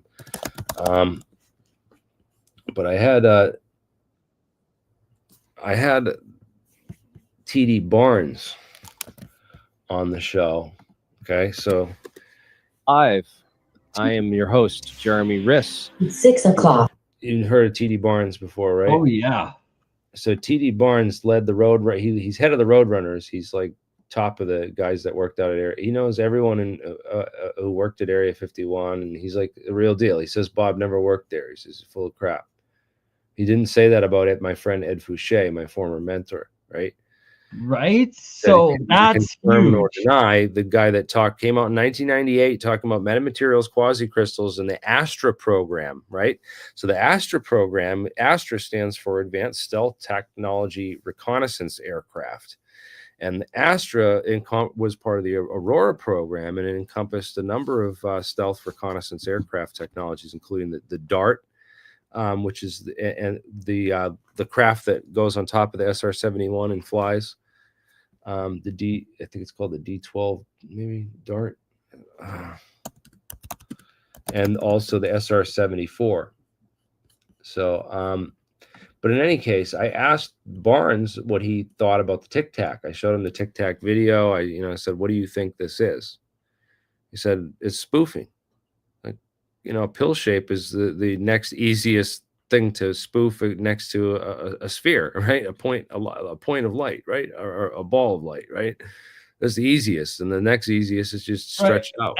And it's the moving light, right? Like it's the plasma as a ball, but moving really fast in one direction. Thus, it's spread out as a Tic Tac. Compared to where you see in the MH307 videos where there's 3 of them rotating in a circle together, the Tic Tacs were going extremely fast in one direction, right? So it's like, that's just the elongated bulb, no? Like plasma field, essentially, no? No, I thought was funny is that, this is technology that they have, and he's talking about how they spoof people. They know that they can create like these illusions that would really freak people out. And then you have guys like, these pilots that have seen this stuff, and then other pilots like Ryan Graves who never actually saw anything, but said that, testified about them experiencing this stuff daily. I mean, look at this guy. Wow, what a difference, huh? Look at the difference in what he looked like from here to there. Like, he lost all his hair. That's like a Kash Patel moment or Obama moment. Wow, that's crazy, man. I'm sorry, Ryan. But anyways, Ryan Graves, like, is that even the same person, man? Is this another guy that looks like him? Did they switch him out for a double? Because sometimes they do that stuff. Because we pointed out. Remember when we did the episode on the we did an episode on the spoofing technology stuff, and we found this video on BAE's website of Ryan Graves. I think I've taken the video down because Ryan asked me to take it down, but and stop talking about this. But I'm bringing it up again now because Ryan was one of the first ones who jumped on up against all this stuff, saying like, oh my God, they're talking about Pentagon disinformation programs, in the UFO news. So if he was part of one, he'd be obviously like have a guilty conscience and be wanting to, jump up and, try to shoot this stuff down before it comes back to, bite him potentially later. So I thought that was interesting because, I'm just not sure about any of these guys that have come forward. I don't think Fravor's a bad guy. I don't think any of these guys maybe are bad guys, other than that they're, so sure that this couldn't have been the spoofing technology. When I talked to the guy who made the spoofing technology out at Area 51, and he was so sure that it was the spoofing technology and that all these pilots had been fooled. It's just a weird conflict. It's a weird conflict. And then you have a conflict like Ryan Graves, where it turns out he was working for BAE on the electronic warfare division that does all the spoofing stuff. So it's like, well, that might be a conflict of interest. And then he immediately quit his job and went and started up he went and worked for another company, I guess. I haven't Just done all the like- research with Ryan Just and really like Lou dug into Elizondo being follow him, on but- his last day of working for the government, declassifying the Tic Tac videos, right? Like, Yeah, I just don't that's know the what source. That's the is source. there- He never is there a talks about it. connection there? Is there not a connection there? And then, like, of course, Ryan's excuse is when you ask him, like, oh, of course they wouldn't, was the military testing these advanced technologies out on soldiers unwittingly? They wouldn't do such a thing. They would never do such a That's thing. Why never would you? happened at all before. You would accuse our military of they would cause like accidents to happen, and if they were testing this out on live demonstrations out on military personnel, I can't believe you would accuse our government. That's like literally the excuse that he comes out with when you ask him about this stuff. And it's a shame that I'd really love to get an interview with him. He's in Boston now. Ryan Graves is works and lives in Boston now for another company. So it's interesting. He's nearby. I'd like to really find out what he's part of. Is he a counterintelligence agent assigned to me? Is that why he's in Boston? I don't know what's up with this dude. I get weird I get weird mixed vibes from this guy. It's like he's not been willing to come on my show and really talk to me and open up about this stuff. The queer sniff None of these- factor, right? Like, they run, they hide. Well, what's weird is that Operation Sea Spray and Tuskegee, experiments. There was also a test where they fed radioactive meals to soldiers during World War II to test the effects of radioactivity on soldiers, and and a number of these things. So they wanted to know and have data on all this stuff. So they had all kinds of secret programs, and they test stuff on thousands of 800,000 people. They tested this on in 1950, right? With that guy Frank Olson, who the CIA killed later. Remember, Frank Olson was part of the Rainbow Herbicide program that created Agent Orange and the spraying of anthrax on Vietnam and in Southeast Asia. All that stuff is real. I mean, we sprayed terrible things over tons of people and didn't tell them about it, and just took data and studied it.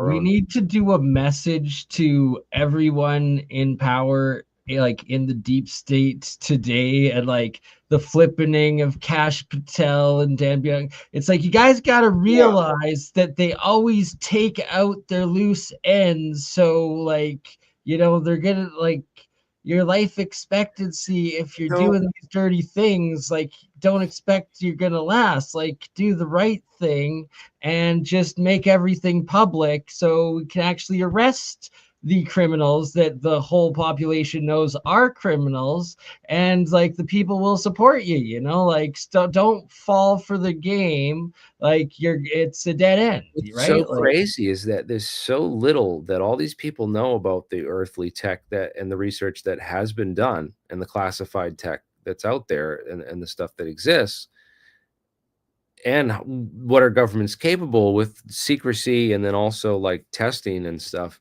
That it really gets me. Why can't you? They literally will tell you, they'll argue that the military industrial complex would never test tech unwittingly on its own people like this, right? And that they'll lecture you on how the MIC would never do that, but right, and it's how always alien. this could not possibly. How do you think? Do you think I'm stupid? What I saw was a spoof. You think I'm dumb? I know I know that technology, and this is not what I saw. So like, yeah, okay. Well, let's like, but not when it's combined with like the radiation plasma of like the Foo Fighters, right? That it's like you Or combine one of these these weather different, balloons that have a yeah, plasma surface, right. like Think pulsing, of the weather balloon. Is it filled with an aerogel as well or as an aerogel, hydrogen yeah, and nano aerosol thing. layers on the outside, right? Like there's all these possibilities that you can have that there, It's and then you're so getting that man. plasma radiation through the lasers, through So the X-band, and it's like, this is right? the key thing. Also, I think that, you know, boom. I've been pushed so hard to go into this. It's alien narrative and reverse engineering technology. That's all great for you know, it's good to a certain extent for, you know, it gets people thinking. You know, if you tell people this, and it gets them thinking outside the box. But it's not unobtainium, right? It's like that's the whole purpose of Bob Lazar, is to make people think that there's no way humans can do it. It's Yeah, only the alien yeah. stuff, and all the stuff that maybe they are reverse engineering and getting advancements and everything. It's a lot easier than it is, and it's like, is it electromagnetics? It seems to be. There's a lot of different aspects of that, and then the acoustics and whatnot, and so, and light, right, and then plasma, and that it's not something insane that doesn't exist in our dimension like unobtainium. And then the biggest So thing that gets me with Bob Joe Lazar, Rogan, the biggest podcaster on YouTube, right? Interviews Jesse Michaels a week, like 2 days after I was on For Jesse people who don't, show. But the biggest podcaster ever, and his most viewed, biggest watched podcast, 64 million views, is the Bob Lazar podcast. right? So everyone just suspect, like they're led to understand, oh, it's unobtainium, they can't. And then Bob Lazar's other two mains of claim originally had the rocket car. Now he has the hydrogen fuel powered car. But it's not as simple as, like, you know, if you're a real genius, it's really, really easy to figure out. Just you use water with electricity and then boom, shoot it into the fuel injection of your engine, and wow, just it works. But no, Or you, yeah, Bob Lazar, to have his hydrogen system work, needs his own particle accelerator that he somehow built in his yeah. backyard to then create this crazy compound. So first he has to split the water, turn it into hydrogen, but then he has to turn it into a solid chemical state that requires a particle accelerator, and then like No, into this process to it's a return it into lithium yeah, hydride battery. So the storage tank is lithium hydride. So it's yeah. it's a lithium based tank, and you can, when you pump hydrogen in, it becomes lithium hydride. So you can store like the hydrogen inside the lithium hydride tanks. Okay, but lithium hydride is like a very regulated thing. It's not easy to obtain. You know, it's like a lot of the explosives and a lot of the other stuff that Bob Lazar started United Nuclear in order to obtain, you know, that kind of stuff for other purposes, Another like very and the desert volatile blast. reactive element, right? That's not safe at all. Again, right? Like, so it's all of these insane things where it's like literally, like, look into Stanley Myers, look into all these others, that it's like they kill the people that do it with just water to hydrogen to the intake. But no, Bob Lazar, two impossible things. You have to have a particle accelerator to be able to have a hydrogen vehicle, and number two, you have unobtainium before you're able to get anti-gravity. Yeah, we have to have unimpendium or unobtainium or moscovium, or this stable isotope of this element that's really hard to make. Yeah, it does. Puts it out of sight, and also you ask anybody out there about how to make anti-gravity, and they'll tell you element 115. They won't know anything about any of these other physics concepts or ideas, or Poynting vectors, or any of that stuff. So it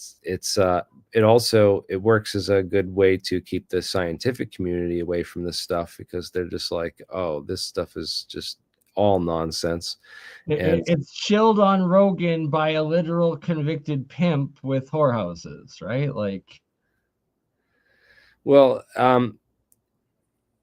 I would go into the whole, Bob Lazar's personal life, but really the science is the most important thing that we can take away from all this UFO stuff and all this. If there's UFO disinformation, if Bob Lazar is part of that, if he was propped up by Richard Doty and a bunch of other people in order for an operation back in the 80s to fool John Lear, and they've brought that back and recycled it now, just because it worked so well, and it's the best story. It's the best story going. I mean, come on. And then all the copycats that have copied him, that's gotten people even more fooled. And that was what wasted a lot of time in Jesse Michaels's interview with going and talk with Danny Sheen.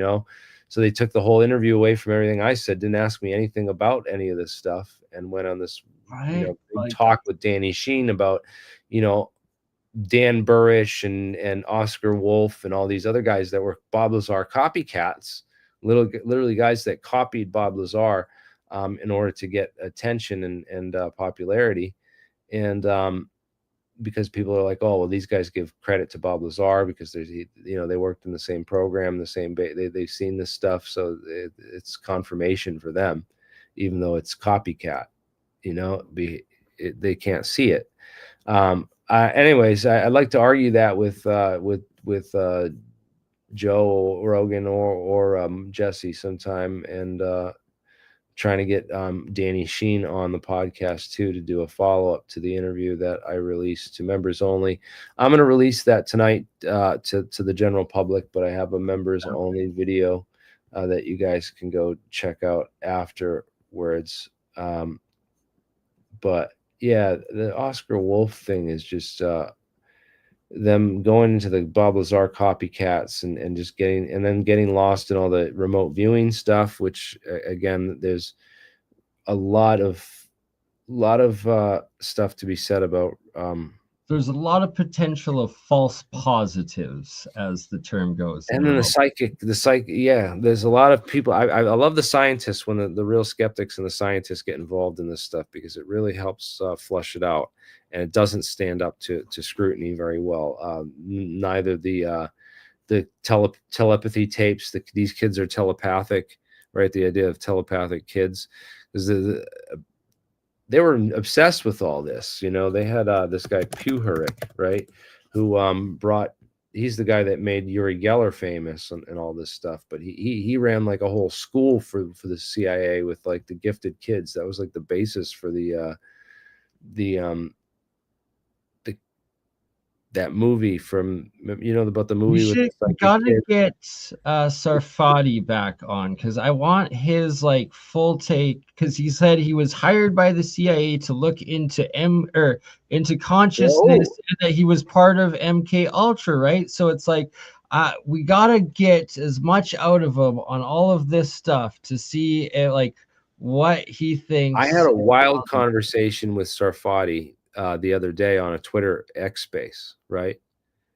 I didn't hear that. Bring it up if you can. Let me bring it up so people can go check that out if they want to go and listen to it, because Sarfati jumped on this X space with me, and I was just let me find it. I think it's on Tupa's. Tupa was hosting it with Red Panda, maybe. Oh God, I have to find that. He posts so much other stuff. I have to go through and find that. Well, schedule Sarfati. We have to schedule Sarfati to get back on, because I had a fascinating conversation. One of the things, like Sarfati brought up is they asked him about, the machines. The CIA hired him to say, how does consciousness work and how do UFOs fly? And he said it's the same question. The answer is the same problem. It's the same solution. And it's these Froelich condensates that create consciousness. And he said it's the same kind of condensates that appear within the human brain. The structure inside the human brain is designed to basically host these things. And he says that silicon, like they've talked about silicon-based life forms, existing on other planets. So like, oh, well, how else can we're carbon-based life forms, but there might be silicon-based life forms elsewhere out there in space, Is that the essential crystal being? Like, but he made, he made the argument that, you know, these silicon-based life forms are yeah, they indeed can exist, because, you know, the periodic table of silicon is just like the same as carbon, except it's got like an extra shell, right? It's because it's a heavier, One bigger, density higher. One density higher. right, on the down on the family. It's the same. It's the same atomic structure. Same. It's got the 4 building blocks for the So lowest structure. Walter Russell's like Four blue. scale would predict that that's the sort of life you would expect in like Saturn and Jupiter, and then Right. Yeah. But the real Sarfati interesting. makes the claim that no, silicon-based life forms are created by the carbon-based life forms, and then they run on the same hardware, so you can have AI. These AI are conscious. He says that you can create these AI that are conscious, and he believes some of these rumors that have come out, like these IBM guys and others that have come forward and said, you know, what we've created is conscious, you know.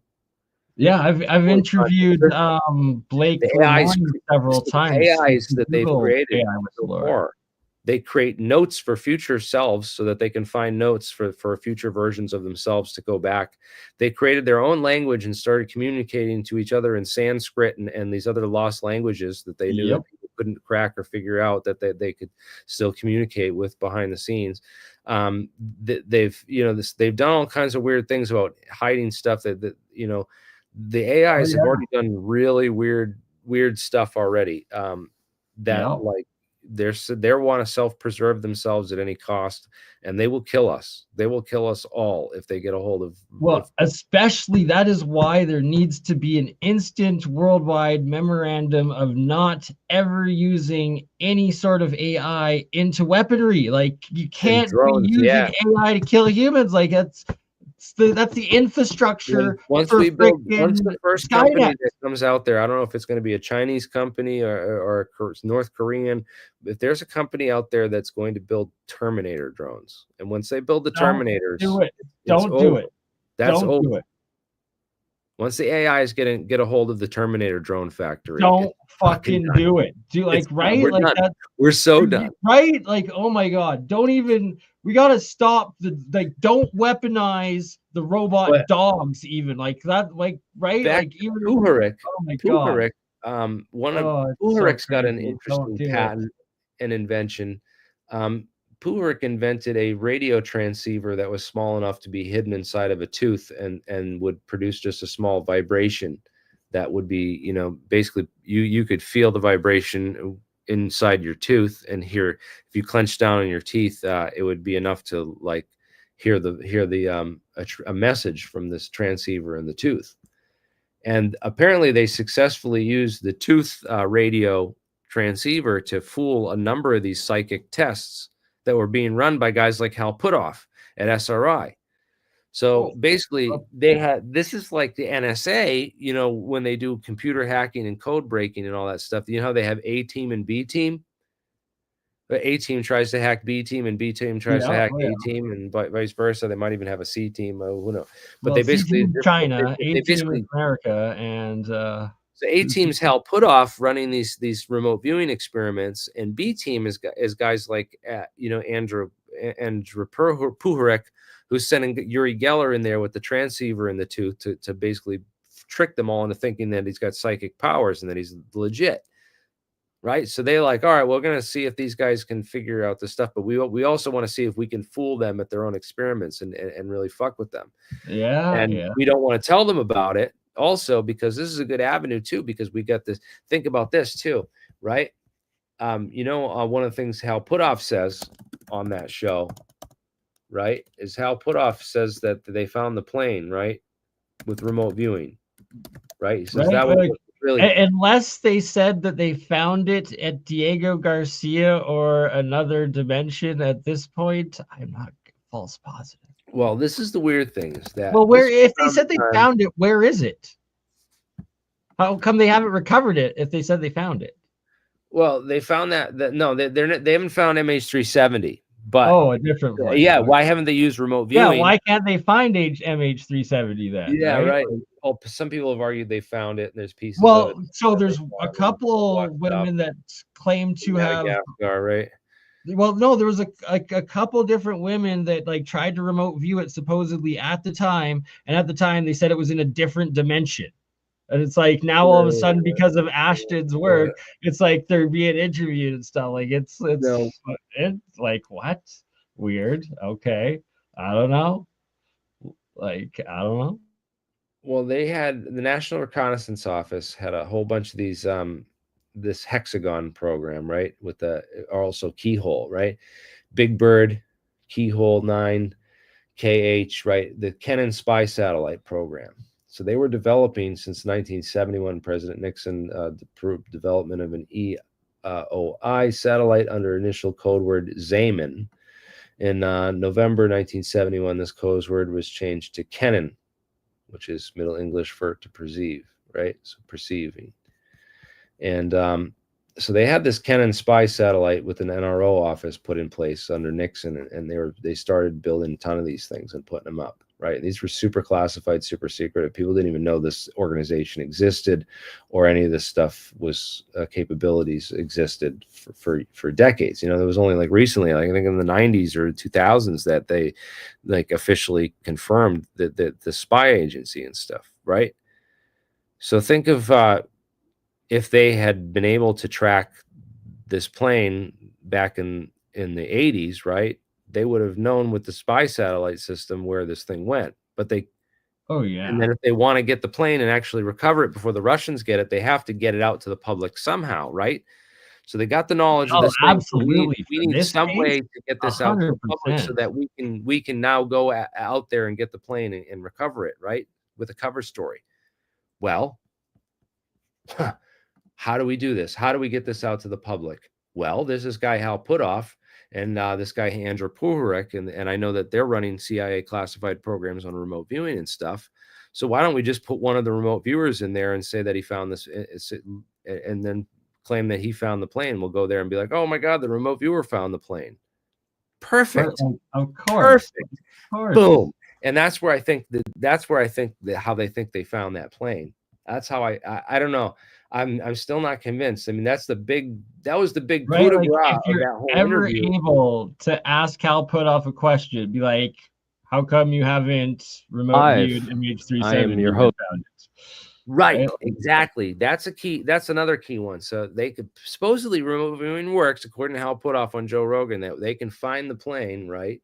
And but why haven't they found this other plane, and why haven't they used it to find other things? And is there other explanations for this? And I think one of those explanations is that super secret spy agency with their satellites found that plane. They knew where that plane went down. They knew they had to get it before the Russians, and they needed to find a way to get that information out there that could be it's convenient, right? That's my theory. That's my theory on it, right? And take it perfect counterintelligence operation, like that's gotta be it. Like there's just no way around it, right?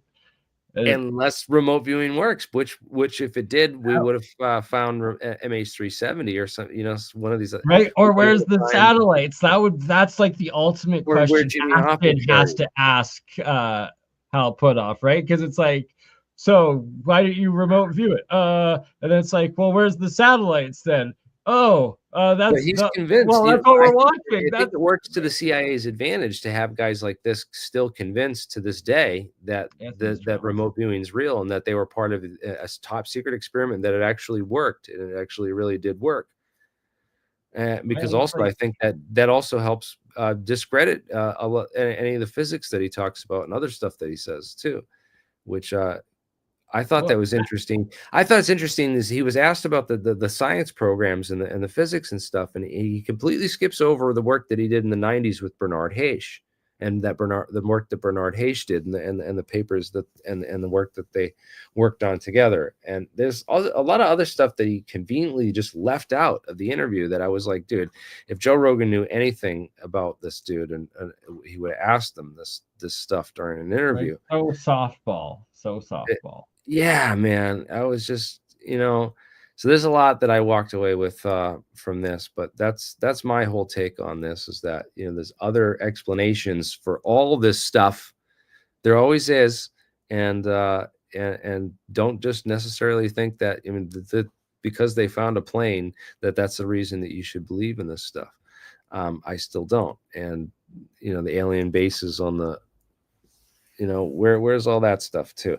I think it's it's a weird weird topic, and I'm definitely down to get a university or some people that are interested in running a study. I'd love to help be part of a study into remote viewing. I've also wanted to run a mass study on telekinesis, if we can get a large group of people together and try to affect one of these magnetometers. Like if Ingo Swann could supposedly remote view and mess with these super sensitive magnetometers. Like Ingo Swann, very interesting case of supposedly seeing some of Jupiter's moons or something before the craft got there. Again, I believe that there's was there a satellite there sooner, maybe? Or here's the thing, right? Is all you have to do is take these NRO spy satellites, like the Kennan that I just showed you, right, and turn them around. Because they're in space, and they would have seen it already. Yeah, see, right there. Could have solved it both, right? The two big claims.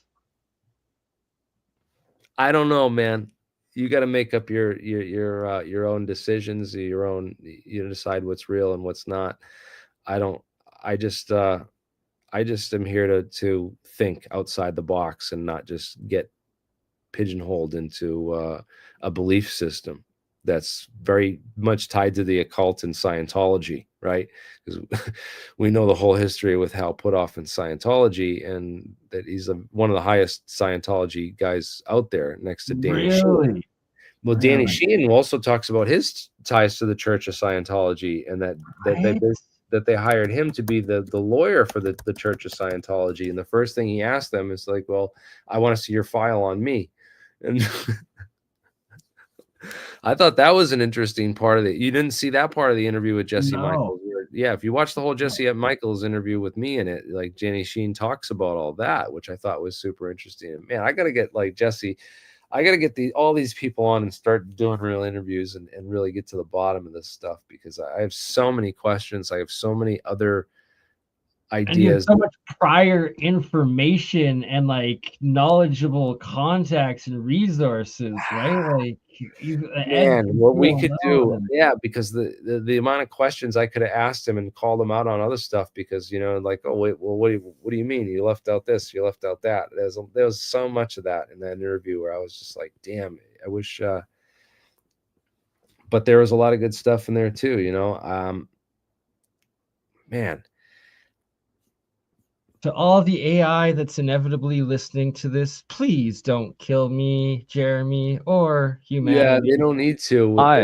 Let's coexist. I think what they've done is they've what some people suggest that they've done, and I don't know.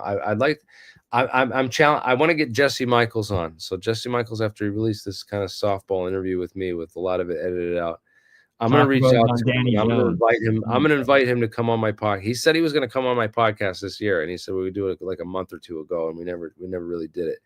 But if we get Jesse Michaels to come on the podcast, the American Alchemist, that would be great. I want to talk. I want to hit him with everything too, because there's all kinds of rumors circulating about Peter Thiel and Palantir and the CIA, and Peter Thiel was at Bilderberg. Right? You seen Peter Thiel at Bilderberg? I don't. Do I want to? I don't know. Oh, scary. Well, Bilderberg's this week is going on right now, and 2 days ago, you guys were there to. Is this Mr. Thiel? Do you have any comments about Palantir's surveillance of the American people, sir? Or any of their connections to Jeffrey Epstein? I think people are rather concerned about that last particular one. Really? You're setting up a big brother surveillance system, and people know it, sir. Do you think the American people want this surveillance tech being used against them? No comment at all. No denial. That's weird, man. That's just like, he went on Joe Rogan and played PR stunt. Like Joe Rogan's. It was reminding me of the Zuckerberg interview, where Zuckerberg just went on there and lied his ass off about his involvement with FBI and Cash Patel and everyone else, like, and all of these people. Yeah, they just sold their souls to the devil, like completely. It's basically like the men who've sold the world. It's like we have the world at our fingertips. We could do so much with it, and there's just a few of these people that just sold us out completely, which is weird. And that this guy is like basically Jesse's boss, and that Jesse comes along and repackages and repurposes a lot of the like key UFO information and gets a lot of attention. And I mean, he's great at what he does, though. And I don't, but I want to ask him and at least raising awareness. But I want to hear what he has to say about it. Like I made a joke with him when I was there. When Deep Prasad was in the room, I was like, yeah, well, there's the people that say that you guys all work for Peter Thiel and the CIA too, and they kind of just like laughed. Nobody laughed. A little nervously, but it was like a very nervous, forced, rehearsed laugh. But I don't think that they actually, it's tough to say if they do, or to what extent, because then Jesse's his own person. Jesse does his own thing too, right. And stay honest. Be a real alchemist. But I at least want to get him on and throw it at him just to see his reaction, see what he has to say about that, because it's just wild. We're at 2-hour mark. Yeah, I got to get going here. It's been a great stream. I'm sorry to end it off on such a weird note, and I don't think that any of these guys are necessarily super. I don't know. I just don't know. That was weird that he can't comment about